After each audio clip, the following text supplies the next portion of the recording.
하나님께서 함께 하시는 행복한 아침입니다. 만나의 아침 새벽 기도로 시작하도록 하겠습니다. 하늘에 계시는 사랑이 많으신 아버지 하나님, 주님의 귀하신 은혜를 통하여 새 아침을 맞게 하여 주셔서 감사합니다. 저희의 모든 삶을 주님께서 이루게 하시고 매일 매 순간마다 공급하시는 하나님의 능력을 통하여 오늘 이 아침을 맞게 하여 주셨습니다. 이 시간에 주의 영께서 함께 해주셔서 저희에게 영적인 감동을 주시고 말씀해 주시고 그 말씀을 듣고 따르는 삶을 할 수 있도록 주여 도와 주시옵소서. 오늘도 주님 안에서 매 순간마다 주님을 닮는 귀한 삶을 이룰 수 있도록 인도해 주시기만을 사랑과 자비가 많으신 예수님의 이름으로 간절히 기도 올리옵나이다. 아멘.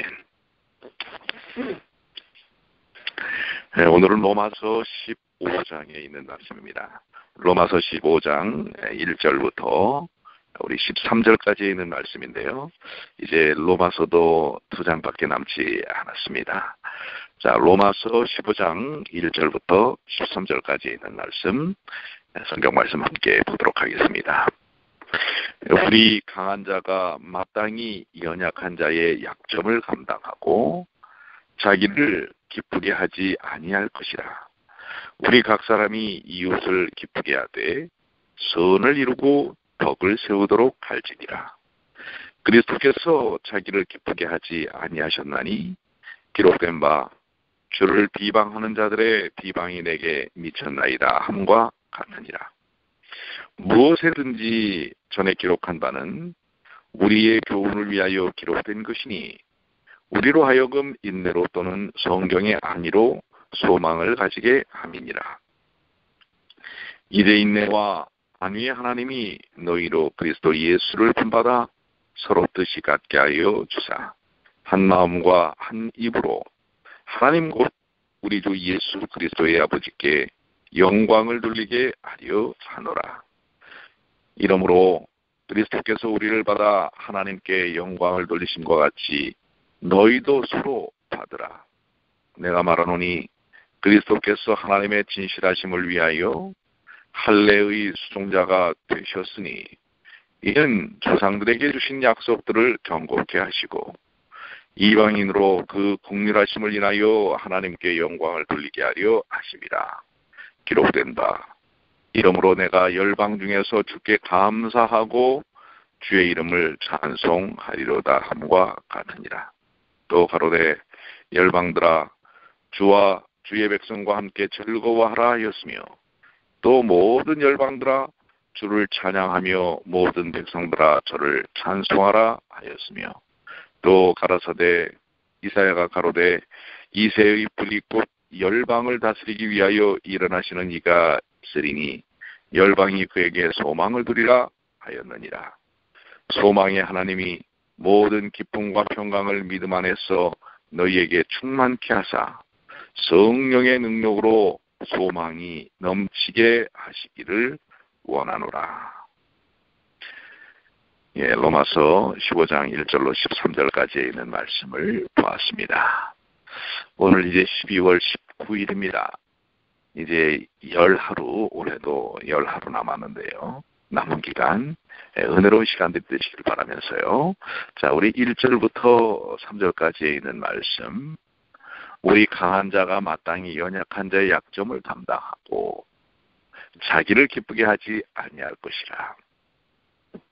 히브리서에는 하나님을 기쁘시게 하는 믿음이라고 하는 내용이 나오고 있지요. 우리는 믿음을 가진 사람들은 누구를 기쁘게 할 것인가? 나 자신을 기쁘게 할 것인가? 하나님을 기쁘게 할 것인가? 이 점에 우리가 좀 집중해야 될 필요가 있다고 하는 말씀을 하고 계십니다. 이 세상에 사는 사람들은 자기만 기쁘면 됩니다. 그러나 하나님을 믿는 사람들은 하나님을 기쁘시게 하고 남을 기쁘게 하는 그러한 삶을 이루어야 한다는 것인데요. 또 여기 강한 자가 마땅히 연약한 자의 약점을 담당한다. 강한 자는 지식이 있고 믿음이 강한 자를 가리키고 연약한 자는 그렇지 못한 사람을 가리키는 것입니다. 교회 안에는 진리의 지식과 믿음의 정도가 다 다르죠. 그렇기 때문에 때로는 강한 믿음을 가진 사람도 있고 약한 믿음을 가진 사람도 있습니다. 그럴 때 강한 믿음을 가진 사람들은 약한 사람들을 배려하고 그들의 유익을 위하여 말하고 행동하는 것이 필요하다고 하는 것입니다. 그것이 덕을 세우는 것입니다. 예수님께서는 자신을 위해 살지 않고 다른 이를 위해 사셨고 그것을 통해서 우리를 구원하신 놀라운 역사를 보여주셨습니다. 예수님의 모본을 따르는 것이 오늘 예수님을 믿는 우리들의 삶이 아닐까 이렇게 생각해 봅니다. 아까도 말씀드린 것처럼 그리스도께서는 자기를 기쁘게 하지 아니하셨나니 기록된 바 주를 비방하는 자들의 비방이 내게 미쳤나이다 함과 같으니라. 우리는 이 예수님의 발자취를 따라가는 삶의 모범이 필요하다고 하는 것입니다.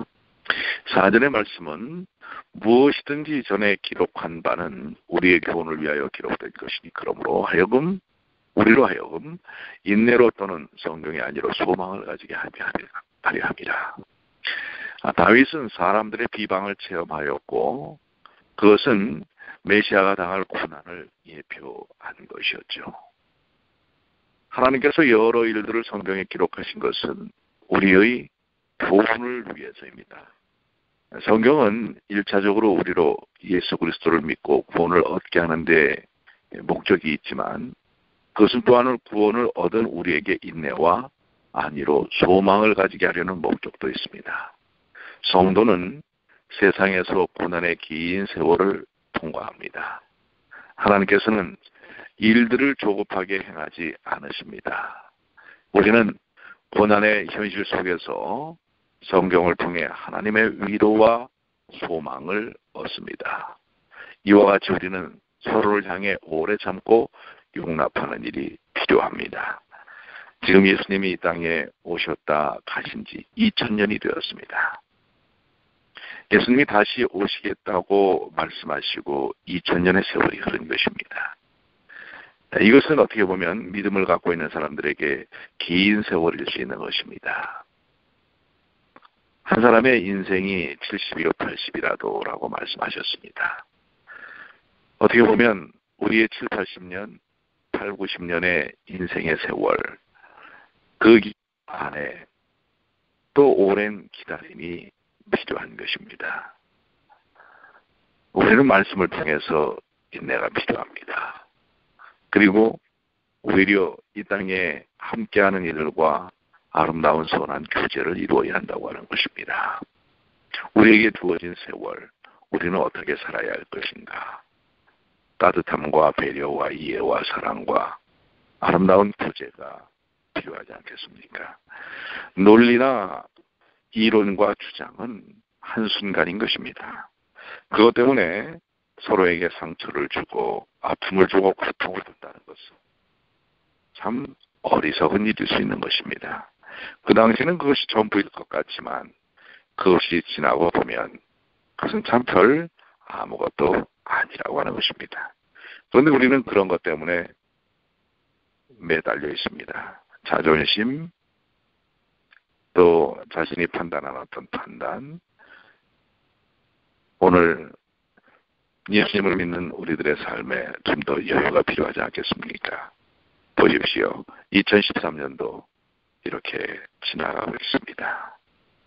우리에게 주어진 시간, 우리는 사랑하기에도 부족한 시간을 갖고 있습니다.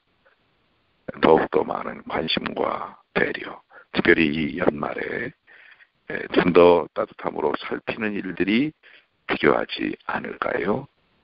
자, 5절로 실제로 있는 말씀입니다. 이제 인내와 안위의 하나님이 너희로 그리스도 예수를 본받아 서로 뜻이 같게 하여 주사 한 마음과 한 입으로 하나님 곧 우리 주 예수 그리스도의 아버지께 영광을 돌리게 하려 하노라. 그러므로 그리스도께서 우리를 받아 하나님께 영광을 돌리신 것 같이 너희도 서로 받으라. 참 귀한 말씀입니다.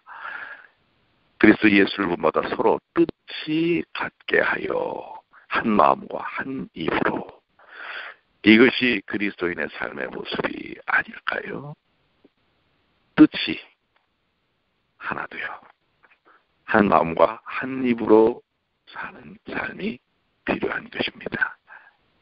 하나님께서는 우리에게 인내와 안위를 주셔서 우리도 그리스도 예수를 본받아 서로 뜻을 같이 하게 하고 한 마음과 한 입으로 하나님께 영광을 돌리고 그리스도께서 우리를 받으신 것 같이 서로 받게 하십니다. 교회의 일치는 단지 오해형적 일치가 아니고 생각과 사상의 일치여야 합니다. 교인들의 말과 마음과 뜻이 하나가 되는 것이 진정한 일치인 것입니다. 그것은 예수 그리스도 안에서와 하나님의 진리 안에서만 가능한 일치입니다. 우리가 과거에 만 가지로 부족한 죄인들로 있었을 때에 그리스도께서 우리를 용납하셔서 구원하심과 같이 우리도 약점을 가진 형제들을 용납하고 서로 받아야 합니다. 사람은 다 똑같을 수는 없습니다. 그 형편과 삶이 다를 수 있고 나타남이 다를 수 있습니다. 그런데 인간 관계를 이룸으로써 어느 정도 그 다름을 상쇄하고 이해하고 하나 되는 경험을 갖습니다. 그러나 그것은 매우 제한적이라고 하는 것입니다. 그래서 사람들은 같은 지역에서 태어났느냐, 같은 학교를 나왔느냐, 성씨가 뭐냐, 이런 것들을 많이 따지게 됩니다. 그것을 통해서 어떤 공통점을 찾으려고 하는 것입니다. 그런데 교회는 지역도 다르고 배경과 문화적인 바탕도 다른 사람들이 한 가족을 이루는 것입니다. 그렇기 때문에 우리는 그러한 것들로 통해서 공통점을 찾아서는 안 됩니다.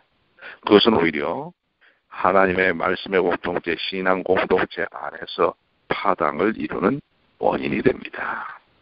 연령대가 같다, 성별이 같다, 인종이 같다, 그것은 오히려 우리에게 파당을 이룰 수 있는 것입니다. 그럼 우리는 무엇 안에서 하나의 경험이 가능할까요? 그것은 그리스도 예수님이십니다. 예수님 안에서 우리는 하나 되어야 하는 것입니다. 예수님 안에서 우리는 묶여야 하는 것입니다. 예수님 안에서 한 마음과 한 입을 갖는 일이 필요합니다. 그래서 여러분들 이제 교회에서 우리 성도들을 만났을 때 주로 여러분들이 이루는 대화의 내용이 무엇입니까? 여러분의 일상에 대한 그것도 참 필요한 얘기일 수 있습니다. 그러나 그보다 더 중요한 것은 하나님의 함께하신 하나님의 영광에 대한 이야기, 하나님의 임재에 대한 이야기, 하나님의 사랑에 대한 이야기, 하나님의 능력에 대한 이야기, 하나님의 부름에 대한 이야기를 나누는 일이 필요할 것입니다. 그럴 때만이 진정 그리스도 안에서 진정한 하나됨의 경험을 갖는 것입니다. 우리는 이러한 하나님의 사랑 안에서 하나 될 때에 우리를 용납하신 그리스도의 구원의 역사를 체험하게 되고 다른 형제들과 그들의 연약함을 포용하고 이루면서 한 믿음을 이루어 나가는 것입니다. 자, 8절로 12절입니다.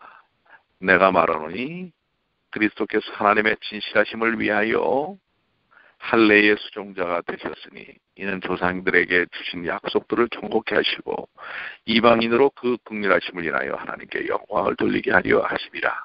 기록된 바 이러므로 내가 열방 중에 주께 감사하고 주의 이름을 찬송하리로다 함과 같으니라. 또 가로되 열방들아 주의 백성과 함께 즐거워하라 하였으며 또 모든 열방들아 주를 찬양하며 모든 백성들아 저를 찬송하라 하였으며 또 이사야가 가로되 이새의 불이 곧 열방을 다스리기 위하여 일어나신 이가 있으리니 열방이 그에게 소망을 드리라 하셨느니라. 예수께서는 할례를 받을 필요가 없으셨으나 조상들에게 주신 하나님의 약속을 경고케 하시고 특히 할례 없는 이방들에게 하나님의 긍휼을 증거하기 위하여 할례를 받으셨지요. 이방인들은 할례 없는 자, 즉 하나님의 언약에서 제외된 자들이었으나 그리스도께서 이방인들을 위해 십자가 위에서 속죄의 피를 흘리심으로 하나님의 크신 긍휼을 입게 되었습니다. 할례를 받으실 필요가 없는 그리스도께서 할례의 수종자가 되셨듯이 우리도 이웃의 유익을 위해서라면 자신을 낮추고 오래 참음으로 서로 용납해야 하며 마침내 생각과 사상과 입술의 고백에 있어서 하나가 될 수 있어야 할 것입니다. 즉 상대의 연약함을 위해 필요가 없지만 배려함으로 함께하는 것입니다. 오리를 가자면 심리를 가라고 하는 것입니다. 겉옷을 달라 하면 속옷까지 내줄 수 있는 사랑의 배려가 필요하다고 하는 것입니다. 눈높이를 맞추는 것이지요. 예수님께서 이 땅에 오신 것은, 성육신하신 것은 바로 연약한 죄인인 우리들의 모습 속에 우리들과 눈높이를 맞추기 위해 오신 것입니다. 그것이 그리스도께서 우리에게 보여주신 사랑의 모습입니다. 우리도 주변에 연약한 이들을 향하여 다가서는 일이 필요할 것입니다. 눈높이를 맞추지 않고 그들의 마음을 이끌어낼 수는 없는 것입니다. 우리 2014년에는 더욱더 세상의 연약함 가운데 있는 이들을 향하여 다가서는 하나님의 교회 그리고 하나님의 성도들이 되시기를 간절히 축원합니다. 13절입니다. 소망의 하나님이 모든 기쁨과 평강을 믿음 안에서 너희에게 충만케 하사 성령의 능력으로 소망이 넘치게 하시기를 원하노라. 절망은 슬픔과 불안, 근심과 걱정을 가져오지만 소망은 기쁨과 평강을 줍니다. 우리는 영광의 천국을 소망합니다. 예수님의 재림으로 그 세계가 반드시 이루어질 것입니다. 그 소망은 우리에게 큰 기쁨을 줍니다. 참으로 성도의 삶은 미래의 것을 소망하는 삶일 뿐만 아니라 현재 기쁨과 평강을 누리는 삶입니다. 하나님께서는 세상에서 바로 이런 부의 삶을 우리에게 주시기 위해 그분의 성령을 위로자와 격려자로 우리 속에 보내주셨습니다. 기쁨과 평강과 소망의 충만, 이것이 성도의 정상적인 삶의 모습입니다. 하나님께서 우리 모두에게도 이런 은혜를 충만히 주시기를 소망합니다. 우리는 그리스도를 본받아 믿음이 연약한 교우들을 오래 참음으로 서로 받으며 믿음 안에서 기쁨과 평안과 소망의 충만을 받아서 누리시게 되기를 바랍니다. 요즘 온통 길거리에는 아름다운 크리스마스 트리들이 반짝이고 캐롤이 울려 퍼집니다. 저도 어려서부터 그런 것을 보아왔기 때문에 크리스마스 트리만 보면 괜히 마음이 따뜻해집니다. 캐롤을 들으면 더 마음이 따뜻해집니다. 그것은 크리스마스 캐롤과 노래 때문이 아니라 그 노래와 크리스마스 캐롤의 핵심인 예수님을, 이 땅에 나를 위해 오신 예수님을 생각하기 때문이 아닐까요? 여러분들, 오늘 여러분에게 오신 예수님, 우리에게 따뜻이 다가오신 예수님을 오늘 하루도 삶을 통해서 깊이 그분과 함께 하시게 되길 바랍니다. 그리고 그 아름다운 따뜻한 사랑 속에 행복을 누리시고, 혹시 그런 부분들을 경험하지 못하고 있는 이들에게 이 따뜻함을 나눠주시면 어떨까요? 자, 오늘도 주님 안에서 승리하시게 되길 바랍니다. 우리 주님, 사랑의 하나님, 우리와 함께 하십니다. 기도하시겠습니다. 하늘에 계신 사랑이 많으신 아버지 하나님, 날씨는 점점 추워지지만 우리 주님으로 인하여 오늘 소망을 갖게 하시고 그분으로 인하여 행복을 누리도록 도와주시옵소서. 혹시 믿음 안에서 연약한 주의 자녀들이 있습니까? 그들을 향하여 이 따뜻함을 나눌 수 있도록 도와주시옵소서. 육신적으로 공고한 이들이 있습니까? 육신의 질병은 문제가 되지 않습니다. 창조주 하나님이 계시기 때문에 그렇습니다. 중요한 것은 그 육신의 곤고함 때문에 우리의 마음이 헤집어져 있는 것입니다. 우리의 마음을 주님께 고정함으로 치유와 회복 그리고 하나님의 역사와 임재 무엇보다도 그분의 뜨거운 사랑을 체험하는 주님의 귀한 자녀들이 되게 하여 주시옵소서. 우리 주변에 외롭고孤独하고 아프고 슬픔 가운데 있는 이들이 있습니까? 그들에게 이 뜨거운 사랑을 나누게 하여 주시옵소서. 오늘 주님께서 주의 사랑하는 모든 가족들과 함께 하심으로 하나님의 놀라우신 사랑의 손길로 터치해 주실 줄을 믿고 감사드립니다. 우리 주님